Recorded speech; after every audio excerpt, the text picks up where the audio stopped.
라라랜드 프로젝트의 6번째 시간입니다. 이번 시간에는 영화의 결말이기도 한 미아와 세바스찬의 결말을 이야기해 보도록 하겠습니다. 그럼 지금부터 시작하도록 하겠습니다.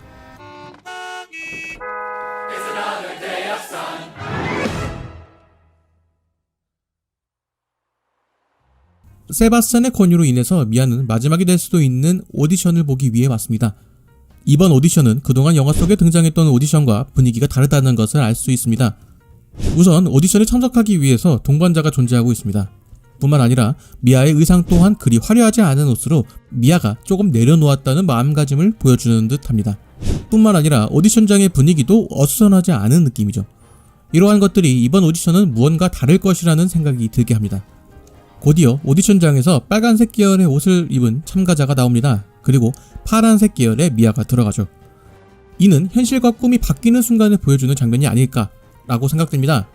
이러한 구성은 영화 초반에 등장했던 장면과 유사하다고 느껴지기 때문이죠. 오디션장에서 나온 인물은 미아가 말하는 예쁘고 잘난 인물이라 볼 수 있습니다. 하지만 미아는 미소를 유지하고 있죠. 아마 그녀의 곁에 세바스찬이 있기 때문이 아닐까 싶습니다. 영화 속에서 세바스찬은 미아의 꿈을 응원하는 인물이었습니다. 하지만 그녀의 꿈에 함께한 적은 한 번도 없었죠. 그렇기에 이 장면은 세바스찬이 처음으로 미아의 꿈을 함께하는 장면이라고 볼 수 있습니다. 미아가 오디션을 위해 들어왔을 때 인사를 나누는 면접관이 이전 미아의 1인극을 관람했던 인물입니다. 그의 프로젝트 또한 미아가 했던 것과 비슷한 형태라는 것을 확인할 수 있을 것입니다. 결론적으로 미아가 1인극을 하지 않았다면 얻을 수 없었던 기회라는 것이죠. 그래서 미아의 표정 또한 조금은 편안하게 느끼고 있는 것 같습니다. 이전과는 다르게 자신의 이야기를 들려주기를 바라며 존중하는 태도를 보이기 때문이죠. 추가로 그들은 그녀가 이미 글을 쓴다는 것까지 알고 있습니다. You can just tell us anything. Anything. Yeah, just tell us a story. You're a storyteller. 아마도 이는 이전에 세바스찬이 오디션 통보를 받으며 세바스찬이 이야기를 해주지 않았을까라는 생각이 드는 대목입니다. 역시 세바스찬입니다. 미아가 자신의 이야기를 시작하자 영화는 판타지로 분위기를 전환합니다. 그녀가 하는 이야기가 판타지라는 것을 영화는 보여주고 있습니다. 하지만 그녀가 하는 이야기는 판타지가 아닌 것이죠. 실제 자신의 이모가 겪었던 이야기입니다. 그럼에도 영화가 이러한 연출을 보여주는 것은 그녀의 이야기가 판타지가 되는 과정이라는 것으로 해석해 볼 수 있습니다. 장면에서 사용되는 음악 또한 그러한 역할을 하고 있습니다. 이전까지 음악은 해당 장면이 판타지일 때만 등장했었죠. 하지만 이번에는 그러한 것과 반대의 상황이라 볼 수 있습니다. 이는 이전에 이야기했던 것처럼 영화가 초반에 보여준 연출과 반대되는 상황으로 연출하고 있다는 것입니다. 즉 이전까지 영화가 보여준 몇 가지 법칙들이 있을 것이고 관객들 또한 그것을 어느 정도 인지했을 것입니다. 하지만 이 장면은 전혀 반대의 연출을 보여주고 있다는 것이죠. 그것을 보여주는 것이 오디션의 가사일 것입니다. 이 노래의 가사는 미아가 들려주는 꿈에 대한 이야기일 수도 있지만 미아가 자신에게 하는 이야기라고 생각해 볼 수도 있습니다. 어쩌면 미아의 상황과 비슷한 상황으로 볼 수도 있기에 미아는 이 노래를 통해서 꿈에 대한 열정을 다시 한번 키울 수 있는 밑거름이 되었다고 볼 수 있는 것이죠. 꿈을 무식하게 도전하는 바보 같은 삶이라는 것입니다. 이후의 영화는 그리피스 천문대에서 대화를 하는 장면으로 그려지고 있습니다. 이곳은 두 사람의 사랑이 절정을 이루던 곳입니다. 영화가 이 장면을 선택한 것은 영화 내내 등장했던 휘황찬란한 컬러가 아니라 밋밋하게 그려진다는 것입니다. 이때의 두 사람은 이전과 달라졌을 것입니다. 아직 자신들이 어디에 있는지도 모르는 인물들이죠. 이후 두 사람은 서로의 꿈을 위해 떨어지는 것을 선택합니다. 이 상황은 이전에 두 사람이 겪은 상황과 완전히 반대되는 상황입니다. 이전까지 미아는 LA에 머물고 세바스찬이 떠나야 하는 입장과 반대가 된 것이죠. 그리고 그리피스 천문대의 경치도 이전과 다른 감상을 가지는 것입니다.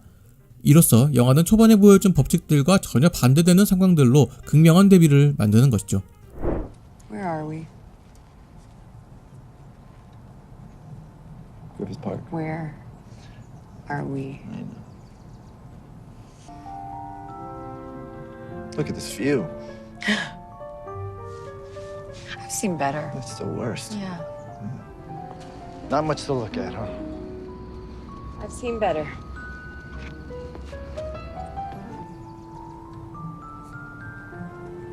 Never been here during the day. 그리고 그를 통해서 영화의 주제를 명확하게 할 수 있습니다. 영화 초반에 등장했던 화려한 컬러는 두 사람이 사랑하기 때문에 등장했던 컬러와 달리 두 사람이 꿈꾸는 환상이 걷어지고 현실의 색이 등장한다는 것이죠. 그리고 두 사람이 서로에 대해 이해하게 되었을 것입니다. 그것을 단적으로 보여주는 것이 세바스찬이 미아에게 파리의 재즈가 좋다고 이야기하는 부분이죠. You're gonna be in Paris. Good jazz there. And you love jazz then. Right? Yes. 그리고 푸른 하늘과 함께 계절을 알리는 자막이 등장합니다. 하지만 이는 가짜 하늘이었고 시간의 경과도 멀지 않은 시간이 아닌 5년 후라는 이야기가 나옵니다. 이는 영화가 관객들을 속이는 장면이라고 생각해봅니다. 영화상 크로스페이드는 멀지 않은 시간대의 이동을 보여줄 때 사용하는 효과입니다. 이야기의 흐름은 유지하되 시간의 경과를 보여주는 효과인 것이죠.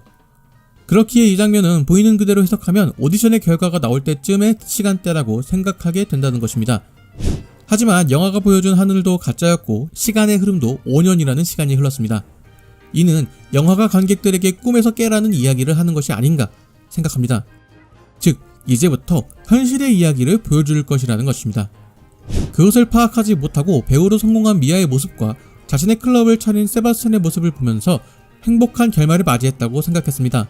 하지만 이후에 등장하는 장면에서 미아가 다른 남자와 키스를 하는 장면이 등장하며 영화 내내 기대했던 미아와 세바스찬의 사랑이 모두 수포로 돌아갔다는 것을 알게 됩니다.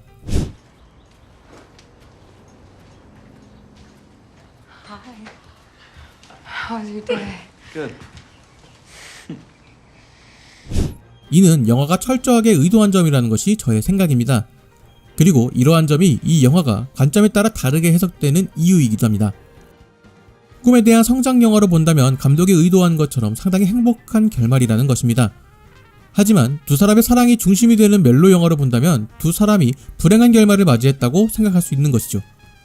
영화는 영리하게도 이들의 꿈이 이루어지는 장면을 먼저 배치하여서 관객들 모두에게 행복한 결말을 맞이하는 것처럼 보였다는 것입니다.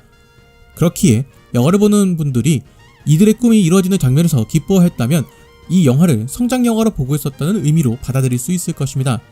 하지만 그 행복보다 배신감이 더 많이 들었다면 두 사람의 사랑 위주로 봤다고 할 수 있을 것입니다. 그리고 이들의 변화를 보여주는 장면들이 등장합니다. 집과 주변 환경이 많이 달라진 것을 알 수 있죠. 특히나 세바스찬이 미아의 사진 앞을 지나가면서 눈길을 주지 않는 것도 변화했다는 것을 알 수 있는 부분일 것입니다. 미아에게도 변화가 생겼습니다. 남편과의 대화를 통해서 이들이 공연을 보러 간다는 것을 알 수 있습니다. 이번 공연을 놓치면 뉴욕에서 보자는 이야기를 하죠. What if we miss this? What do you want to tell Natalie?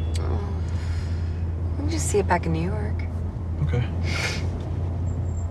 과거 미아가 자신의 공연을 못 봤던 세바스찬에게 했던 반응과 대비되는 모습입니다. Just tell me how it went. How was it? I'm sorry. I'm sorry I You're was too sorry. quick. I'm You're sorry I sorry. didn't come. You're sorry. You're sorry. I'm gonna make it up to you. I don't blame you for It's not wanting- over. What is? It's over. 그만큼 미아에게도 내심 여유가 생겼다고 볼 수 있는 것이죠. 뿐만 아니라 꽉 막힌 도로에서 대처하는 모습도 그러합니다. 영화의 첫 장면에서 미아는 정체가 풀린 차선으로 돌아가는 것이 아닌 자신의 차선을 지키는 것을 선택했습니다. 하지만 이 장면에서는 막힌 차선이 아닌 아예 다른 길로 접어드는 것을 알 수 있습니다. Do you want to just pull off here and get dinner?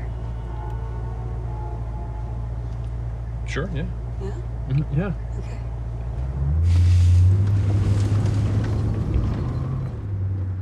더불어 계획하고 있던 일에 대해서도 새로운 의견을 제시합니다. 이는 앞서 이야기했던 것처럼 미아에게 많은 여유가 생겼다고 할 수 있는 대목일 것입니다. 미아와 남편이 식사를 마친 후에 차에 타려고 할 때 어디선가 음악이 들려옵니다. 이는 영화의 초반 미아가 음악을 듣고 이끌렸던 것과 비슷한 구성이라 볼 수 있습니다. 다만 그 인물이 미아가 아니라 그녀의 남편이라는 점이 달라진 점일 것입니다. 파란색 자동차에서 벗어나 빨간 조명을 지나 그 끝에는 셉스가 존재하고 있었죠. 이 공간은 철저하게 세바스찬의 취향이 반영된 곳입니다. 과거 자신이 아끼던 의자를 전시해 놓았죠. 하지만 클럽의 이름은 치킨코치가 아닌 셉스인 것을 보면 그에게도 많은 변화가 있었다는 것을 알 수 있습니다. 혹은 미아가 오기를 기다렸던 모습이라 볼 수도 있을 것입니다. 그리고 이곳으로 그녀를 이끈 것이 그녀의 남편이라는 점이 신선하게 다가옵니다. 이는 세바스찬의 음악이 대중에게도 어필할 수 있다는 작은 이야기가 아닐까 생각해봅니다. 그리고 영화에서 가장 묘하게 느껴지는 장면이 등장합니다. 이들의 표정은 마치 세바스찬이 더 메신저스 밴드 활동을 할 때와 비슷하게 느껴집니다. 세바스찬을 바라보는 미아의 표정은 어딘지 모르게 불안해 보입니다. 하지만 세바스찬은 그녀를 발견하고 조금 당황하는 듯 하지만 금세 미소를 띄어봅니다. 그리고 미아에게 이야기하는 듯 이야기를 꺼냅니다. Welcome to Sebs. 아직까지 미아의 표정은 왠지 모르게 불안해 보입니다. 그리고 영화는 이들에게 핀 조명을 주어 새로운 판타지를 시작합니다. 그것은 영화의 가장 하이라이트라 부를 수 있는 마지막 프롤로그일 것입니다. 사실 이 프롤로그는 순간의 상상을 영상화한 모습이라 볼 수 있을 것입니다. 만약 이들의 모든 것이 계획대로 흘러갔다면 어땠을까 하는 상상을 바탕으로 영화가 만들어낸 상상의 장면인 것이죠. 두 사람의 사랑이 성공을 하고 미아의 1인극도 성공을 하고 세바스찬은 자신이 원하는 재즈를 하며 행복한 나날을 보내죠. 그렇게 두 사람이 함께 할리우드로 향하고 많은 사람이 지켜보는 가운데 미아는 성공적으로 오디션을 마칩니다.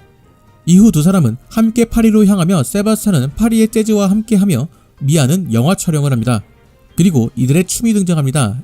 이는 이전에 그리피스 천문대에서 하늘로 올라가 춤을 추는 장면과 대조되는 장면일 것입니다.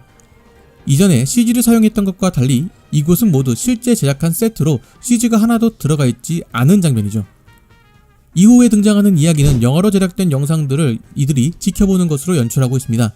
이는 가상의 이야기라는 의미일 것입니다. 이전까지 프롤로그의 내용은 영화 속 내용을 바탕으로 재구성한 것이라면 지금부터 등장하는 이야기는 정말 가상의 이야기라는 것이죠. 즉 이들에게도 벌어지지 않은 가상의 이야기를 영상기를 통해 보는 것이죠. 그리고 이는 영화의 상상이기도 하지만 음악이 연주되는 동안 두 사람이 상상했던 모습이라고 볼 수도 있을 것입니다. 연주 내내 표정이 밝지 못한 그녀가 마지막에 세바스찬과 눈을 맞추며 미소를 보입니다. 이는 이들의 이야기들을 웃으며 보낼 수 있다는 의미로 해석해 볼 수 있을 것입니다. 더불어 서로에게 보내는 응원과 같은 것이라 볼 수도 있을 것입니다. 서로 괜찮다는 식의 모션을 보임으로써 격려를 해주는 것이죠. 이렇게 영화가 마무리가 됩니다. 마지막에 등장하는 The End라는 자막 또한 고전 영화에서 볼 수 있는 요소로 영화는 마치 이들의 이야기가 과거 이야기처럼 느껴지게 만듦과 동시에 한편의 판타지가 끝났다는 것으로 해석될 수 있도록 합니다. 그렇게 영화가 끝났다고 볼 수도 있지만 엔딩 크레딧에서도 감독은 많은 고민을 했습니다. 엔딩 크레딧에 등장할 음악으로 감독은 오디션이나 시티 오브 스타를 생각했다고 합니다. 그렇게 배치되었다면 영화의 마지막에 등장하는 우울한 감정이 이어지는 느낌이었을 것입니다. 하지만 조금 밝은 노래를 배치하여 꿈을 이룬 두 사람의 이야기라는 것으로 마무리되는 느낌을 주고 있습니다. 이 뒤에 등장하는 음악은 엠마 스톤의 시티 오브 스타 허밍입니다. 이는 본래 미아가 부르려고 했던 테마곡입니다. 이 곡이 뒤에 배치가 되면서 시티 오브 스타는 세바스찬으로 시작하여 두 사람이 함께 부르고 미아가 마무리를 하게 되는 구조를 가지게 되었죠. 그리고 마지막으로 미아와 세바스찬의 테마곡을 아련하게 연주하여 이들의 사랑이 비극이 아닌 아름다웠던 추억이라는 것으로 표현하고 있습니다. 이렇게 영화가 마무리가 됩니다. 지금까지 7주간 라라랜드에 대한 이야기를 해보았습니다. 그럼에도 아직 못다한 이야기가 조금 남아있는데요. 이 이야기는 다음 주에 풀어보도록 하겠습니다. 영화에 대한 이야기와 흐름상 하지 못한 이야기들에 대해서 돌아오도록 하겠습니다. 그럼 안녕히 계세요.